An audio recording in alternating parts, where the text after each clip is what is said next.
I thought this week it'd be interesting to have a look at some of my early sketches and compare those to some more recent ones, and to see what kind of things I might have learnt over the years. Hopefully something interesting.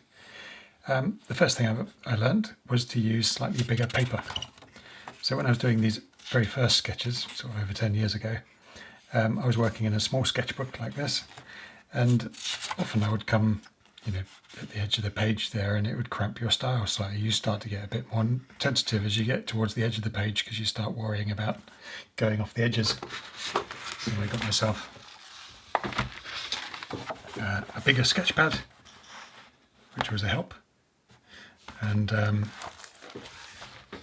later on still, now I work on loose leaf paper, just on big pads, and typically work in A3 size.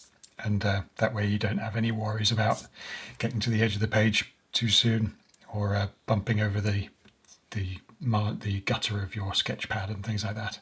It's a bit more to carry around, but it makes a big difference to your sketches.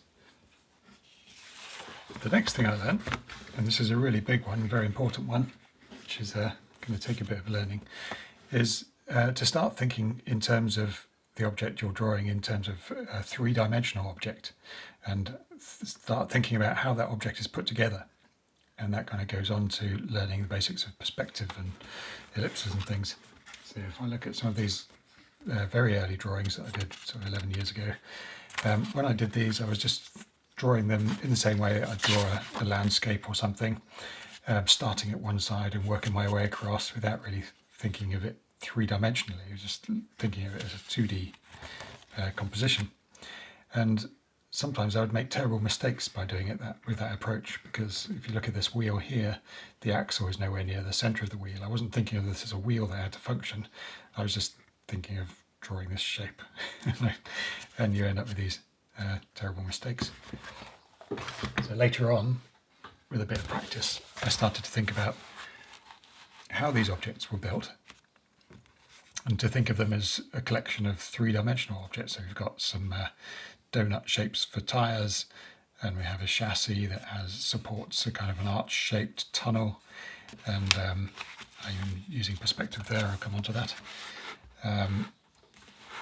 Here in this three-quarter view you can see there's an axle, and that's supported by these springs which attach to the chassis, which supports the engine cowl, and my wheels are properly constructed as well.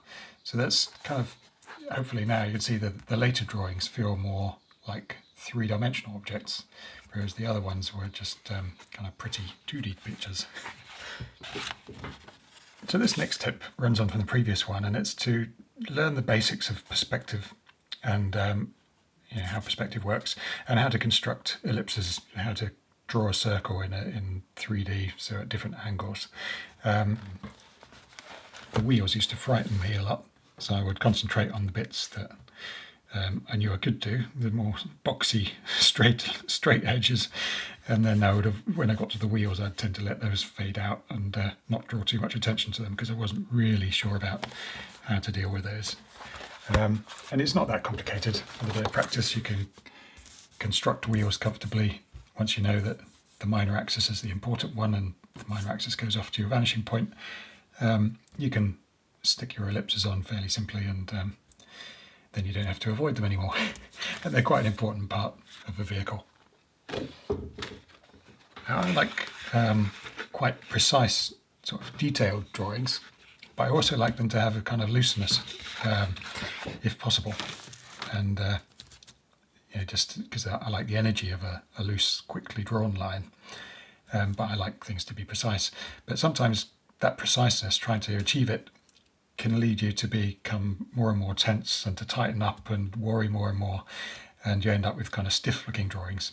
And I found a good way to combat that is to switch to using a marker pen, and not do any preliminary sketching, no roughing out or anything with a pencil first. Just take a marker pen and start drawing with it. And because you can't erase anything, it's a really good thing to loosen you up and to just accept whatever mark you make. At this particular event at Prescott, I was watching the cars queuing up to go up the hill, and I thought it'd be fun to try and draw every car before it left. And by using a wheel as a unit of measurement, I could quickly work out the length and the height of the car, the wheelbase, and the basic proportions of where the divisions were. And that's been really useful. It's something I do for longer sketches as well. And it stops me making terrible mistakes with proportion, like I did in these early days. So here I would have just started at one end of the car and worked my way back and ended up with a car that was far too long. Whereas a quick bit of measuring, like with those thumbnails at the beginning, that would have contained my drawing with it and stopped that happening.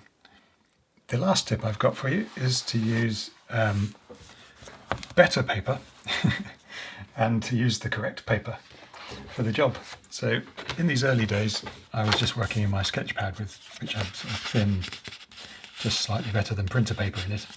And whilst you can do a small amount of washing on there with some watercolour, the watercolour doesn't do anything particularly special on there. It just sits there. And whereas if you are working on watercolour and you use watercolour paper, the watercolour does all sorts of wonderful things, how it bleeds into itself and absorbs into the texture of the paper. So if you are using watercolour, then you'll get much nicer results using watercolour paper than you will with any other paper that's not meant for it. And just generally, as people wanted to buy my sketches and things, it just didn't seem right to give them a cheap, flimsy piece of paper torn out of my sketchbook. So working on loose paper, this is nice, heavy quality Bristol board. You'll have to find your own particular favourite type of paper to work on. But the drawings end up much more substantial and a more quality product. There is a slight nervousness of at the beginning about where you worry about wasting expensive paper, but you get over it eventually, and it's definitely worth using good quality materials. I hope you found that interesting. Do subscribe and let me know in the comments and give me a like if you did, and I'll do another one soon.